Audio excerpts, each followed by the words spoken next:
Good evening. കേൾക്കാമോ? കേൾക്കാം. Okay. അപ്പൊ ഇന്ന് നമ്മള് ബ്ലോക്ക് 4 ആണ് സ്റ്റാർട്ട് ചെയ്യുന്നത്. ഓക്കെ.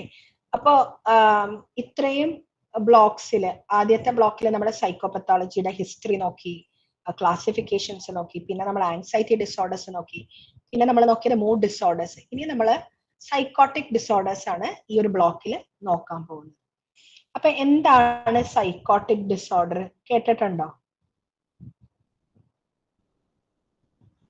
കേട്ടിട്ടുണ്ടോ?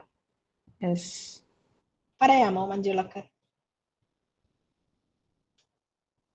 Schizophrenia, major psychotic disorders. അതെ, സൈക്കോട്ടിക് ഡിസോർഡേഴ്സ് എന്ന് പറയുമ്പോൾ സ്കിസോഫ്രീനിയ മാത്രമല്ല, വേറെയും കുറച്ച് സൈക്കോട്ടിക് ആയിട്ടുള്ള ഡിസോർഡേഴ്സ് ഉണ്ട്. പക്ഷെ പ്രിഡോമിനന്റ്ലി നമ്മൾ കൂടുതൽ കേട്ടിരിക്കുന്നത് സ്കിസോഫ്രീനിയ എന്നതാണ്. അപ്പൊ സൈക്കോട്ടിക് എന്ന് പറഞ്ഞാല് നമ്മുടെ മൈൻഡിലുള്ള ചില അൺയൂഷ്വൽ ആയിട്ടുള്ള കാര്യങ്ങളുമായിട്ട് ഒരാൾ ഒക്യുപ്പൈഡ് ആവുന്ന അവസ്ഥ. അപ്പോ റിയാലിറ്റിയുമായിട്ട് ഓർഡർ ഉള്ളതാണോ, അങ്ങനെയൊക്കെ അറിയാനായിട്ട് നമ്മ ചില ചോദ്യങ്ങള് റിയാലിറ്റിയിലാണോ എന്നറിയാനായിട്ട്, ഇന്ന് ഏതാണ് ഡേറ്റ്, ഇത് ഏതാണ് വർഷം. അപ്പൊ എൻ്റെ ഒരു പേഷ്യന്റിനോട് ഞാൻ ഇത് ഏതാണ് വർഷം എന്ന് ചോദിച്ചപ്പോ പേഷ്യന്റ് ഇപ്പോഴും നിൽക്കുന്നത് 2011 അപ്പോ ഒരു 18-ാം വയസ്സില് സൈക്കോട്ടിക് ആയി പോയി. പക്ഷെ അതിന് മുൻപത്തെ അവസ്ഥയിലാണ് ഇപ്പോഴും മൈൻഡ് നിൽക്കുന്നത്. 2011 മൈൻഡ് നിൽക്കുന്നത്. അപ്പൊ ഓറിയന്റേഷൻ ഉണ്ടാവില്ല. എന്ത് ടൈം, പ്ലേസ്, ഏത് സ്ഥലത്താണ് അവര് എന്നുള്ളത്, ഏത് വർഷമാണ്, ഏത് സറൗണ്ടിങ്ങിലാണ് എന്ന് ഒരു ഓറിയന്റേഷൻ ഇല്ലാത്ത ഒരു അവസ്ഥയാണ് not in touch with reality എന്ന് പറയുന്നത്. പിന്നെ ഇത് എല്ലാ ഡൊമെയിൻസിനെയും ബാധിക്കും, എസ്പെഷ്യലി കൊഗ്നിറ്റീവ് ആയിട്ടുള്ള എല്ലാ മേഖലകളിലും. നമ്മുടെ കൊഗ്നിറ്റീവ് സ്കിൽസിൽ എന്തെല്ലാം കാര്യങ്ങളാണ് വരുന്നത്? നമ്മുടെ തലച്ചോറ് കൊണ്ട് നമ്മൾ ചെയ്യുന്ന കാര്യങ്ങള്, എക്സിക്യൂട്ടീവ് ഫങ്ഷൻസ് എന്ന് പറഞ്ഞാല് എന്തൊക്കെയാണ്? Problem solving, memory, thinking capacity, thinking, learning, പഠിക്കാനുള്ളത്, ഡിസിഷൻ മേക്കിംഗ്. അപ്പൊ സ്കിസോഫ്രീനിയ പോലുള്ള കണ്ടീഷൻസിൽ ഇങ്ങനെയുള്ള കൊഗ്നിറ്റീവ് ഫങ്ഷൻസ് എല്ലാത്തിനെയും ബാധിക്കപ്പെടും. അപ്പോൾ ഈ പറയുന്നവർക്ക് ഒരു ഓറിയന്റേഷനും ഉണ്ടാവില്ല, പറയുന്ന കാര്യങ്ങൾ തമ്മിൽ കണക്ഷൻ ഉണ്ടാവില്ല. മനസ്സിലായോ? അപ്പൊ ചില സൈക്കോട്ടിക് ആയിട്ടുള്ള ആൾക്കാര്, എസ്പെഷ്യലി സബ്സ്റ്റൻസ് ഇൻഡ്യൂസ്ഡ് സൈക്കോസിസ്, ചില ലഹരി വസ്തുക്കൾ കഴിച്ചതിന് ശേഷം സൈക്കോട്ടിക് ആയി പോകുന്നവര് ആദ്യം നമ്മൾ കുറച്ചു നേരം ഇരുന്ന് സംസാരിക്കുമ്പോൾ വളരെ നോർമൽ ആയിട്ടായിരിക്കും അവർ സംസാരിക്കുന്നത്. പിന്നെ കുറച്ചു നേരം കഴിയുമ്പോഴാണ് കണക്ഷൻ ഇല്ലാത്ത ചിന്തകൾ ഇങ്ങനെ വരാൻ തുടങ്ങും. അതായത് തോട്ട്സ്, ചിന്തകൾക്ക് ഒരു കണക്ഷൻ ഉണ്ടാവില്ല, ചിന്തകളുടെ ഫ്ലോക്ക് ഒരു ഓർഡർ ഉണ്ടാവില്ല, അതായത് പരസ്പര വിരുദ്ധമായിട്ടുള്ള കാര്യങ്ങൾ സംസാരിക്കും. അപ്പൊ ഇതൊക്കെയാണ് സൈക്കോട്ടിക് എന്ന് പറയുമ്പോൾ ഏകദേശം നമുക്ക് പറയാൻ പറ്റുന്ന പ്രഥമ ദൃഷ്ടിയുള്ള ചില കാര്യങ്ങൾ. ഇനി നമ്മൾ സൈക്കോട്ടിക് ഡിസോർഡേഴ്സിൽ നമ്മൾ ആദ്യം കാണാൻ പോകുന്നത് സ്കിസോഫ്രീനിയ. ഓക്കെ, സ്കിസോഫ്രീനിയ എന്ന ടോപ്പിക്കിൽ നമ്മൾ മെയിൻ ആയിട്ടും ഇവിടെ മനസ്സിലാക്കാൻ പോകുന്നത് എന്താണ് സ്കിസോഫ്രീനിയ, സ്കിസോഫ്രീനിയയുടെ ഇറ്റിയോളജി, കാരണങ്ങൾ, വരാനായിട്ടുള്ള കാര്യങ്ങൾ എന്തൊക്കെയാണ്, കൊഗ്നിറ്റീവ് ഫങ്ഷൻസിനെ ഇത് എത്രമാത്രം ബാധിക്കുന്നു, എന്തൊക്കെയാണ് നിലവിലുള്ള ട്രീറ്റ്മെന്റ്സ്, ഇത്രയും കാര്യങ്ങളാണ് നമ്മൾ പഠിക്കാൻ പോകുന്നത്. ഓക്കെ. ഇനി സ്കിസോഫ്രീനിയ എന്ന് പറയുമ്പോൾ ഭയങ്കര ഡിബിലിറ്റേറ്റിംഗ് ആയിട്ടുള്ള, അതായത് ഒരു മനുഷ്യനെ എല്ലാ രീതിയിലുമുള്ള ഫങ്ഷനിങ്ങിനെ, ബയോ സൈക്കോ സോഷ്യൽ ഫങ്ഷനിങ്ങിനെ ബാധിക്കുന്ന ഒരു സിവിയർ ആയിട്ടുള്ള ഒരു സൈക്കോട്ടിക് ഡിസോർഡർ ആണ് സ്കിസോഫ്രീനിയ. അപ്പൊ സ്കിസോഫ്രീനിയയുടെ പ്രത്യേകത എന്ന് പറഞ്ഞാല് പെർസെപ്ഷനിലുള്ള അൺയൂഷ്വൽ ആയിട്ടുള്ള വ്യതിയാനങ്ങൾ, സ്ട്രേഞ്ച് പെർസെപ്ഷൻസ്. നമുക്കറിയാം പെർസെപ്ഷൻ എന്ന് പറയുമ്പോൾ ഇപ്പോ നമ്മൾ ഓൾറെഡി പറഞ്ഞതാണ് അല്ലെ, നമ്മൾ കാണുന്ന കിട്ടുന്ന സെൻസേഷൻ ഒന്നാണ്, പക്ഷെ അത് പെർസീവ് ചെയ്യുന്ന വിധങ്ങള് മറ്റൊന്നാണ്. ഇപ്പൊ ഞാനൊരു ബട്ടർഫ്ലൈനെ കാണുമ്പോൾ ആ ബട്ടർഫ്ലൈ ചിലപ്പോ എനിക്ക് കൂടുതൽ നീല കളറായിട്ട് തോന്നും. മഞ്ജുള നോക്കുമ്പോൾ അത് കുറച്ചും കൂടി ലൈറ്റ് ബ്ലൂ ആയിരിക്കും. അല്ലെങ്കിൽ റഹീമ നോക്കുമ്പോൾ അതൊരു ഡൾ ആയിട്ടുള്ള ഒരു ബ്ലൂ ആയിരിക്കും. അപ്പം ബ്ലൂ കളറിനെ കുറിച്ചുള്ള നമ്മളുടെ അറിവനുസരിച്ച് അല്ലെങ്കിൽ നമ്മൾ കണ്ടിട്ടുള്ളത് വെച്ച് നമുക്ക് ഇഷ്ടമുള്ള രീതിയിൽ നമ്മുടെ ബ്രെയിൻ അത് പെർസീവ് ചെയ്യും. പക്ഷെ കാണുന്ന കാഴ്ച ഒന്നാണ്, പക്ഷെ നമ്മൾ പെർസീവ് ചെയ്യുന്ന വിധം പല രീതിയിലുമാണ്. അപ്പൊ പെർസെപ്ഷനിലുള്ള സ്ട്രേഞ്ച്നെസ് എന്ന് പറയുമ്പോൾ ഇവിടെ ഇല്ലാത്ത വസ്തുക്കൾ, ഇല്ലാത്ത സ്റ്റിമുലസ് ഉള്ളതായിട്ട് സൈക്കോട്ടിക് എപ്പിസോഡിൽ അനുഭവപ്പെടും. ഉദാഹരണത്തിന് സ്കീസോഫ്രീനിയ ഉള്ളവരിൽ കൂടുതലായിട്ടും കാണപ്പെടുന്ന ഒരു ലക്ഷണമാണ് ഓഡിറ്ററി ഹാലൂസിനേഷൻ. ഓഡിറ്ററി എന്ന് പറയുമ്പോൾ എന്താണ്? നമ്മുടെ പഞ്ചേന്ദ്രിയങ്ങൾ അല്ലെ, 5 സെൻസസിലൂടെയാണ് നമ്മൾ സെൻസേഷൻ സ്വീകരിക്കുന്നത് അല്ലെ. നമ്മുടെ സ്മെല്ല് നമുക്ക് മൂക്കിലൂടെ, ശബ്ദം ചെവിയിലൂടെ, ടേസ്റ്റ് നമ്മുടെ നാവിലൂടെ അല്ലെ, അങ്ങനെ 5 സ്പർശനം നമ്മുടെ സ്കിന്നിലൂടെ. അപ്പൊ 5 പഞ്ചേന്ദ്രിയങ്ങളിലൂടെ നമുക്ക് സെൻസേഷൻസ് കിട്ടും. പക്ഷെ ശരിക്കും ഇല്ലാത്ത സ്റ്റിമുലസ് ഈ 5 സെൻസസിലും എക്സ്പീരിയൻസ് ചെയ്യുന്ന അവസ്ഥയാണ് എന്ത്? ഹാലൂസിനേഷൻ. എന്താണത്? ഹാലൂസിനേഷൻ.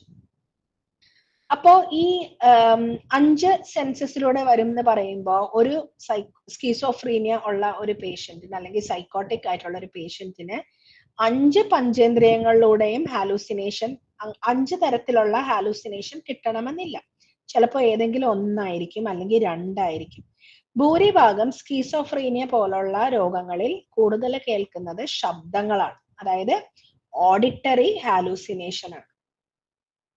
അപ്പൊ പെർസെപ്ഷൻ എന്ന് പറയുമ്പോൾ ഇല്ലാത്ത ശബ്ദങ്ങൾ കേൾക്കുക, അല്ലെങ്കിൽ കാണാത്ത ഒരു കാര്യം കാണുക, അല്ലെങ്കിൽ ആരും സ്പർശിച്ചിട്ടില്ല പക്ഷെ ദേഹത്ത് കൂടി പാമ്പ് എഴയുന്നത് പോലെ തോന്നുക, അല്ലെങ്കിൽ വെറുതെ ഇരിക്കുമ്പോൾ നൂഡിൽസിന്റെ സ്മെല്ല് കിട്ടുക.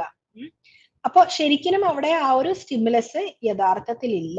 പക്ഷെ even in the absence of the stimulus അത് എക്സ്പീരിയൻസ് ചെയ്താൽ അതാണ് എന്ത്? ഹാലൂസിനേഷൻ.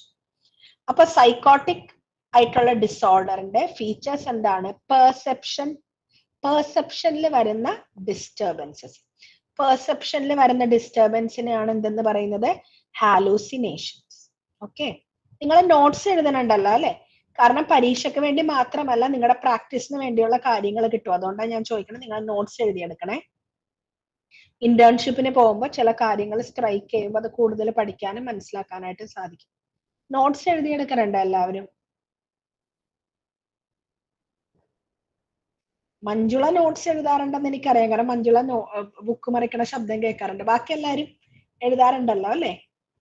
കുറച്ചൊക്കെ കംപ്ലീറ്റ് കിട്ടില്ലെങ്കിൽ നിങ്ങൾക്ക് ഇമ്പോർട്ടന്റ് എന്ന് തോന്നുന്നത് എഴുതി വെക്കാം. അപ്പൊ ഭാവിയിലായാലും ചില പേഷ്യൻസിനെ കാണുമ്പോൾ പെട്ടെന്ന് സ്ട്രൈക്ക് ചെയ്യും ചില കാര്യങ്ങൾ. ഓക്കെ, അപ്പോ ഹാലൂസിനേഷൻസ് 5 ടൈപ്പ് ഉണ്ട്. ഓക്കെ, അത് നിങ്ങൾക്ക് പഠിക്കാനില്ലെങ്കിലും ഞാൻ പറയണേണ്, കാരണം നിങ്ങളുടെ പ്രാക്ടീസിനെയും കൂടി ലക്ഷ്യമിട്ടിട്ടാണ് ഞാനിത് പറയുന്നത്. Auditory hallucination. ഓഡിറ്ററി ഹാലൂസിനേഷൻ എന്ന് പറയുമ്പോൾ ശബ്ദങ്ങൾ കേൾക്കുക. ശബ്ദങ്ങൾ എന്ന് പറയുമ്പോൾ ഒരാള് ഈ പേഷ്യന്റിനോട് ചെവിയില് ചിലപ്പോൾ പറയും, നല്ലതും പറയാം ചീത്തതും പറയാം, എങ്കിലും സ്കീസോഫ്രീനിയ പോലുള്ള കണ്ടീഷനിൽ നമ്മൾ ഏറ്റവും കൂടുതൽ കേൾക്കുന്നത് മോശമായിട്ടുള്ള കാര്യങ്ങൾ പറയുന്നതായിട്ടാണ്. നല്ലത് പറയുന്നത് വളരെ ചുരുക്കം കേസസിൽ മാത്രമേ നല്ലത് പറയാറുള്ളൂ. നല്ലത് പറഞ്ഞ് ഞാൻ ഇന്നേ വരെ ഒരു പേഷ്യൻസിന്റെ അടുത്തൊന്നും കേട്ടിട്ടില്ല. അപ്പൊ അവര് കേൾക്കുന്ന ശബ്ദങ്ങൾ എപ്പോഴും അവരെ പറ്റി കുറ്റപ്പെടുത്തുന്ന ശബ്ദങ്ങൾ. നിന്നെ ഒന്നിനും കൊള്ളില്ല, നീ പോയി മരിക്കണം, അല്ലെങ്കിൽ നീ നിന്റെ ഭാര്യയെ കൊല്ലണം, അങ്ങനെയുള്ള, നിന്നെ എന്തിനു കൊള്ളാം, നീ ഇത്ര നാളായിട്ട് എന്ത് നേടി, നീ മരിക്കുന്നതാണ് നല്ലത്, അങ്ങനെയുള്ള കാര്യങ്ങളാണ് ശബ്ദങ്ങളിലൂടെ കൂടുതലും കേൾക്കുന്നത്. Auditory hallucination. ഈ ഓഡിറ്ററി ഹാലൂസിനേഷൻ സഹിക്കാൻ വയ്യാതെയാണ് പല സ്കീസോഫ്രീനിയ ഉള്ളവരും ആത്മഹത്യ ചെയ്യുന്നത്. അതുകൊണ്ടാണ് ഹാലൂസിനേഷൻ, ശബ്ദങ്ങൾ കേൾക്കുന്നു എന്ന് പറയുമ്പോൾ നമ്മൾ വ്യക്തമായിട്ടും ക്ലിനീഷ്യൻസ് ചോദിക്കും, എന്താണ് ആ ശബ്ദം നിങ്ങളോട് പറയുന്നത്? ആണിന്റെ ശബ്ദമാണോ പെണ്ണിന്റെ ശബ്ദമാണോ നിങ്ങൾക്ക് തിരിച്ചറിയാൻ പറ്റുന്നുണ്ടോ? ഒരാളാണോ നിങ്ങളോട് സംസാരിക്കുന്നത്, അല്ലെങ്കിൽ ഒന്നിൽ കൂടുതൽ ആൾക്കാരെ നിങ്ങളെ പറ്റി സംസാരിക്കുന്നുണ്ടോ? അല്ലെങ്കിൽ ചില സമയത്ത് അവർക്ക് അനുഭവപ്പെടുന്നത് third person hallucination. Third person hallucination എന്ന് പറയുമ്പോൾ രണ്ട് വ്യക്തികളോ ഒന്നിൽ കൂടുതൽ വ്യക്തികളോ പരസ്പരം ഈ വ്യക്തിയെ കുറിച്ച് പറയുന്നത്, അയാൾ അങ്ങനത്തെ വ്യക്തിയാണ്, മേരി അങ്ങനത്തെ വ്യക്തിയാണ്, മേരി ക്ലാസ് എടുക്കുന്നതൊന്നും ശരിയല്ല, എന്തിനു കൊള്ളാം, അങ്ങനെ ഒരു 3-4 പേര് ഒരുമിച്ച് പറയുന്നതായിട്ട് ഞാൻ കേട്ടാൽ അതാണ് തേർഡ് പേഴ്സൺ ഹാലൂസിനേഷൻ. അതായത് ഞാൻ നിന്നിങ്ങനെ കേൾക്കുന്നു, മറ്റുള്ളവർ എന്നെ കുറിച്ച് പറയുന്നത്. ഓക്കെ, അപ്പൊ ഓഡിറ്ററി ഹാലൂസിനേഷൻ ആണ് സ്കിസോഫ്രീനിയയിലെ ഏറ്റവും കോമൺ ആയിട്ടുള്ള ഹാലൂസിനേഷൻ. 75% ആൾക്കാരും അവർക്ക് ഉണ്ടാകാവുന്ന സിംറ്റം ഓഡിറ്ററി ഹാലൂസിനേഷൻ ആണ്. രണ്ടാമത് വിഷ്വൽ ഹാലൂസിനേഷൻ, അതായത് ശരിക്കും ഇല്ലാത്ത ഒരു സ്റ്റിമുലസിനെ നേരിട്ട് കാണുന്ന അവസ്ഥ. അപ്പൊ എൻ്റെ ഒരു പേഷ്യന്റ് ലഹരി വസ്തുക്കൾ ഒരുപാട് MDMA കണ്ടിന്യൂസ് ആയിട്ട് ഉപയോഗിച്ചതിന് ശേഷം സിവിയർ ആയിട്ടുള്ള വിഷ്വൽ ഹാലൂസിനേഷൻസ്. വിഷ്വൽ ഹാലൂസിനേഷൻ എന്ന് പറയുമ്പോൾ കട്ടിലിൽ കിടക്കുമ്പോ അടുത്ത് ഒരു വെള്ള സാരിയിട്ട ഒരു പെണ്ണ് വന്നിട്ട് ഒരു കുട്ടിയെ ആ ഒരു പേഷ്യന്റിന്റെ കട്ടിലിൽ കൊണ്ടുവന്ന് അടുത്ത് കിടത്തും. അപ്പൊ തന്നെ ഇയാള് എഴുന്നേറ്റ് അവിടുന്ന് ഓടും. അതാണ് ഇയാളുടെ വിഷ്വൽ ഹാലൂസിനേഷൻ. അപ്പൊ ഒരുപാട് നാള് ഇവരുടെ ഫാമിലിയില് ഈ പ്രേതബാധ അങ്ങനെയൊക്കെ വിശ്വസിക്കുന്ന ഒരു ഫാമിലിയാണ്.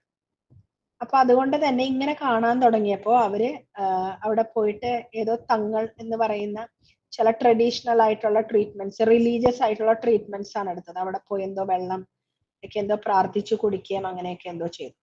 പക്ഷെ ഈ ഒരു വ്യക്തി MDMA ഉപയോഗിക്കുന്ന കാര്യം ഫാമിലിക്ക് അറിയില്ല. അപ്പൊ ഫാമിലിയിൽ മൊത്തം ഇങ്ങനെ ഒരു പ്രേതബാധ അങ്ങനെ ഒരു വിശ്വാസം ഉള്ളത് കൊണ്ട് ഇവര് പോയി അവിടെ പോയി കുറച്ച് ട്രീറ്റ്മെന്റ് എടുത്തിട്ടും പിന്നെയും ഈ ഒരു കണ്ടീഷൻ വന്നുകൊണ്ടേയിരുന്നു.